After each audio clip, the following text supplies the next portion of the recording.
భారత్ కంటే కీలకమైన భాగస్వామి అమెరికాకు ఎవరు లేరని, స్నేహితుల మధ్య సమస్యలు రావడం తాత్కాలికమని భారత్లోని అమెరికా రాయబారి సెర్గియా వెల్లడించారు.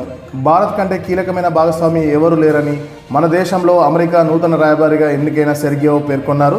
ఇరు దేశాల మధ్య సంబంధాలు ఒడిదొడుకులకు గురవుతున్న వేళ ఆయన వ్యాఖ్యలు ప్రాధాన్యం సంతరించుకున్నాయి.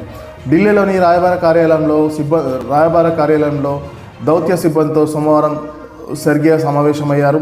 దౌత్యానికి సరికొత్త నిర్వచనం ఇవ్వడానికి మీకు నాకు ఒకేసారి అవకాశం లభించింది. కలిసి పనిచేసి శతాబ్దానికి కీలకమైన ఓ భాగస్వామ్యాన్ని నిజం చేయాలనేసి ఆయన పిలుపునిచ్చారు. అమెరికా అధ్యక్షుడు ట్రంప్ భారత ప్రధాని మోడీ నిజమైన స్నేహితులని, ఆ అనుబంధానికి ఇరు దేశాల మధ్య నెలకొని ఉన్న సమస్యలను పరిష్కరిస్తుందని ఆశాభావం వ్యక్తం చేశారు. స్నేహితుల మధ్య చిన్న చిన్న భేదాభిప్రాయాలు రావడం సహజమేనని, చివరికి అవి సమస్యపోతాయని సెర్గియో పేర్కొన్నారు.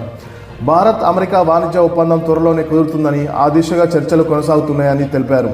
కీలక ఖనిజ కృత్రిమ మేధాపై సహకారానికి అమెరికా నేతృత్వంలోని ప్రారంభమైన వ్యూహాత్మక కూటమి ఫాక్స్ సిలికాలో చేరాలని సెర్గియా గోర్ భారత్ను ఆహ్వానించారు.